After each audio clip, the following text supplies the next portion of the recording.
పెద్ద మనిషిలాగా మంచి చెప్తాడేమో అనుకున్నా. తోలు తీస్తా అని అన్నాడు. తోలు తీస్తాడంటేనే ఇక నేను చెప్పదలుచుకున్నా, అయ్యేగా నా సంగతి వదులు కానీ మా సర్పంచులు వచ్చిండ్రు, రా ఏ తోలు తీస్తావురా, నీ తోలు తీసుడు కాదు నిన్ను చీరి చింత కట్టి చింతమడకల ఏలాడేసి కొడతారో లేదో మా సర్పంచులు, రా కొడంగల్కి వస్తావా లేకపోతే మమ్మల్ని చింతమడకకు రమ్మంటావా, మా సర్పంచులను తోలుతా. సోయి లేని మాటలు, స్థాయి లేని విమర్శలు. ఒక్కటన్నా అక్కడికి వచ్చే మాట మాట్లాడిండా? 10 ఏళ్ళు నువ్వు పూర్తి చేస్తే, 10 ఏళ్ళు ఎస్ఎల్బి పూర్తి చేస్తే నల్గొండకు 4 లక్షల ఎకరాలకు నీళ్లు వచ్చేది. కానీ వాళ్ళు ఏం మాట్లాడతాడు? ముఖ్యమంత్రి నీవు గల్లీ స్థాయి నాయకుడు అనేది మళ్ళీ ఒకసారి రుజువు చేసుకున్నావు. నిజమే, మాకు రాదా భాష?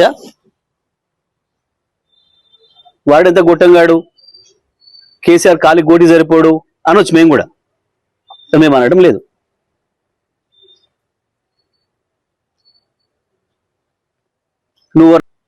నీకు కేవలం అది ఒక్క భాష వచ్చు కావచ్చు, మాకు అన్ని భాషలు వచ్చు, అన్ని పద్ధతుల్లో మాట్లాడవచ్చు.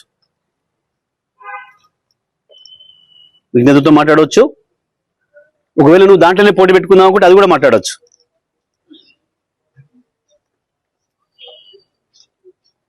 ఎందుకు వస్తుంది? రండలు మాట్లాడే భాష అది.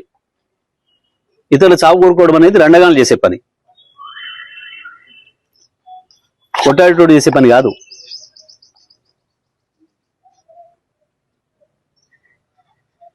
ఒకటి దంతుంటే ఇంకోడు కింద పడి బొర్రెటోడు మాట్లాడే మాటలు అవి, శాపనార్థాలు పెట్టే మాటలు. ఎప్పుడు నీ పెళ్ళనని ముట్టుకోలేదే కేసీఆర్? నీది కంపనోరని తెలుసు, నీది మురికాలో కంటే అధ్వానమైన నోరని సంగతి కూడా తెలుసు. నువ్వు కేసీఆర్ స్థాయి కాదు, ఆ విషయం మొదలు గుర్తుపెట్టుకోను. ఏదో తంతే పొరపడ్డాడన్న సామెతతోని అది నిజమైన పద్ధతుల్లో వచ్చి కాసేపటికి ఆ పదవిలో పడుండొచ్చు నువ్వు, కానీ నీది ఆ స్థాయి కాదని మరోసారి నిరూపించుకున్నావు. ముఖ్యమంత్రి స్థానాన్ని దిగదార్చే పద్ధతుల్లో ఎక్కడ మాట్లాడింది? ఎవడన్నా ఎందుకైనా కొత్త సర్పంచ్లకు చెప్తే కదా, నువ్వు డెడికేటెడ్గా పనిచేయండి, అందరు కలుపుకొని పనిచేయండి, ప్రజలు మీకు ఇచ్చిన బాధ్యతలను పూర్తిగా నెరవేర్చండి, మీ విజయం సాధించండి అని చెప్పొస్తారు ఎవరైనా. నీ చెత్తవాగుడితోని వచ్చిన వాళ్ళ బ్రెయిన్ జడగొట్టి ఏం సమాచారం తీసుకుపోయారు? వాళ్ళు ఏం మోసుకపోయారు నీ దగ్గర నుంచి మెసేజ్? ఇట్లా బూతులు మాట్లాడాలి కావచ్చు మేమని మోసుకుపోయారు. ముఖ్యమంత్రి అంటూ మాట్లాడేటప్పుడు షో ఉండాలి కదా. ఒకటి మాత్రం వాస్తవం రేవంత్, కేసీఆర్ని ఏదో ఈ రాయి కట్టుకొని నిలబడసావు, ఆ రాయి కట్టుకొని నిలబడసావు అని మాట్లాడుతున్నావు కదా. ఒక్కటి వాస్తవం నేను చెప్తున్నా, సాధారణ ఎన్నికలు వచ్చిన మరుక్షణమే ప్రజలు నువ్వు ఎక్కడ రోడ్డు మీద కనపడ్డా తప్పకుండా బండరాలు నీకు గట్టి హుసేన్ సాగర్లోనో మూసిలోనో పడేస్తారు. ఆ పరిస్థితి వస్తుంది నీ పార్టీకి, నీ కాంగ్రెస్ పార్టీకి. నీకు ప్రజలే బండరాలు గట్టి మున్సిపాలిటీ చెత్తను వారేసినట్టు తీసుకుపోయి మూసి నదిలో పారేస్తారు. గుర్తుపెట్టుకో. కేవలం సబ్జెక్ట్ లేక, కేసీఆర్ చెప్పిన వాటికి ఆన్సర్ చెప్పలేక, సమాధానం చెప్పలేక, దొరికిన దొంగలాగా దాని నుంచి పక్కదారి పట్టించడానికి ప్రజల్ని ఇటువంటి బూతు మాటలు ఎత్తుకుంటున్నాడు. చూడలేదా ప్రజలు? కోట్లాది మంది ప్రజలు చూసిండ్రు. ఎక్కడికక్కడ టీవీలకు అతుక్కపోయి ప్రయాణాలు చేసే వాళ్ళు కూడా సెల్ ఫోన్లలో చూసుకుంటూ పోయారు. వలసలు పోయే పరిస్థితి ఏర్పడ్డది కాబట్టి పాలమూరు, నల్లగొండ, రంగారెడ్డి, పాలమూరు ఎత్తిపోతల గురించి కొంచెం మాట్లాడండి అయ్యా అన్నాడు. మాట్లాడద్దా మరి? ఎండిపోనా పాలమూరు ప్రజలు? మళ్ళీ వలస పోనా? నువ్వే అన్నావు కదా, ఓ ప్రతిపక్ష నాయకుడు సలహాలు స్వీకరిస్తాం, మరి ఉంటే వారి సలహాలు స్వీకరిస్తాం అని చెప్పినాడు. మరి కేసీఆర్ మాట్లాడిన దానిలో 1-2 అటు పదాలు ఉన్నప్పటికీ ఉండొచ్చు. మరి ఆయన మాట్లాడిన మంచిని కూడా నువ్వు తీసుకోవాలి కదా. అట్లాంటి పెద్ద మనిషి గురించి ఎంత నీచమైన భాష మాట్లాడినావు రేవంత్ రెడ్డి గారు మీరు అనొచ్చు నా సారాది. అంత అహంకారం ఏంది నీకని మేము అడుగుతా ఉన్నాం.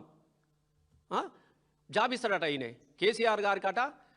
షేక్ మస్తాన్ ఉన్నాడు షేక్పేట్లో, అక్కడ జాబ్ ఇస్తావా? ఇదా నీ అహంకారం? నువ్వెంత, నీ బతికెంత, నీ విలువెంత?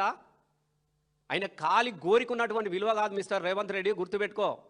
ఈ తెలంగాణ రాష్ట్రాని కోసం తన పదవిని త్యాగం చేసి తన ప్రాణాన్ని పరంగా పెట్టి 14 సంవత్సరాలు అనేకమైనటువంటి అవమానాలు ఎదుర్కొని అనేకమైనటువంటి పోటారాటాలు ఎదుర్కొని చివరికి తన ప్రాణాన్ని త్యాగం చేసుకొచ్చి పార్లమెంటుని ఒప్పించి తెలంగాణ రాష్ట్రాన్ని సాధించినటువంటి వ్యక్తి. ఇలా ఆ వ్యక్తి పోరాటం చేసినప్పుడు నువ్వు ఏడవన్నావు? నేను అడుగుతున్నా నిన్ను. ఎక్కడన్నా జై తెలంగాణ అన్నవా? తెలంగాణ అన్న పదాలు నీకు తెలుసా? ఒక్కడన్నా ఒక్క తెలంగాణ ఉద్యమకారుని పేరు నువ్వు చెప్పగలవా? మాట్లాడేటప్పుడు ఉండాలి. ఇలా తెలంగాణ రాష్ట్రం వచ్చింది కాబట్టి నీ ముఖానికి ఒకసారి వచ్చి ఇలా తెలంగాణ ముఖ్యమంత్రి అయినావు. ఇలా అదే లేకపోతే నీ బతికేంది ఒకసారి నువ్వు ఆలోచించుకోమని చెప్తా ఉన్నాం. మాకు అనరాదా? పెద్ద అంతా అగౌరవంగా మాట్లాడినావు కదా, మాకు కూడా అనొస్తున్నది. అంటే చాలు పేగులు మెడకేసుకుంటాం అని చెప్తా ఉంటావు కదా. మరి ఆ పేగులది క్లీన్ చేసే జాబ్ కూడా ఉన్నదట. ఎందుకంటే నీకు పాలించే శాతం అయితే లేదు సార్. నీతో అయితే లేదు. నీకు పాలన వస్తలేదు, ఎట్లా పరిపాలించాలో తెలియదు, ఏం చెయ్యాలో కూడా తెలియలేని పరిస్థితులు ఉండి ఏం చేస్తున్నావు? ఎవడన్నా తెలివిగాలోడు ప్రశ్నిస్తే చాలు వాడిని అరెస్ట్ చేయాలి, వారి మీద సోషల్ మీడియాలో బూతులకు పురాణాలు పెట్టియాలి, లేకుంటే బెదిరియాలి. నీకు పాలన వస్తలేదు, నీకు పరిపాలన చేత కాలేదు కాబట్టి ఇవాళ ఇట్లాంటి భాష మాట్లాడుతాం. దాని నుంచి కప్పిపుచ్చుకోవడానికి కోసం ఇలా కేసీఆర్ను టార్గెట్ చేయాలి. పాలమూరు నీళ్ళ గురించి అడగద్దంటే కేసీఆర్ను టార్గెట్ చేయాలి. మొన్నటిదాకా మొన్నటిదాకా ఓటు మాట్లాడినావు. ఇలా మేము అడుగుతా ఉన్నాం, మేము కూడా అంటున్నాం సార్ నువ్వు కూడా ముఖ్యమంత్రి కదా, మేము ఇట్లా అనగానే నీకు బాధ అనిపిస్తుండొచ్చు.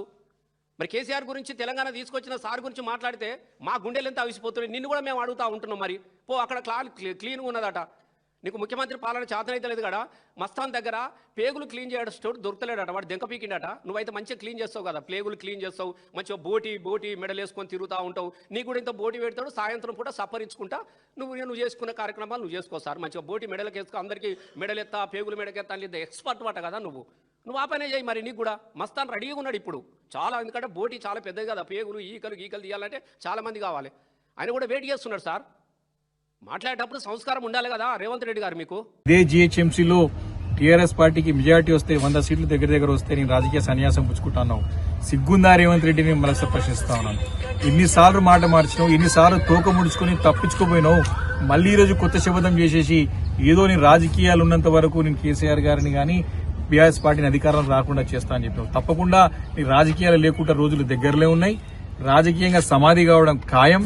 నీ శబదం ఏముందని శబదం నీకే శాపం అవుతుంది అని చెప్పి సందర్భంగా మనం చేస్తా ఉన్నాం.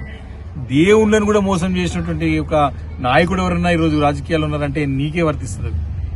5 మంది విషయంలో, రుణమాఫీ విషయంలో నేను ప్రజలు నమ్మకపోతే దేవుళ్ళ పైన ఎక్కడ ఏ జిల్లాకు వెళ్తే ఆ జిల్లాలో ఉన్నటువంటి ప్రసిద్ధంగాంచినటువంటి ఆలయంలో అక్కడ దేవుని పైన మీరు ప్రమాణం చేసి అమలు చేయక తప్పించుకున్నావు.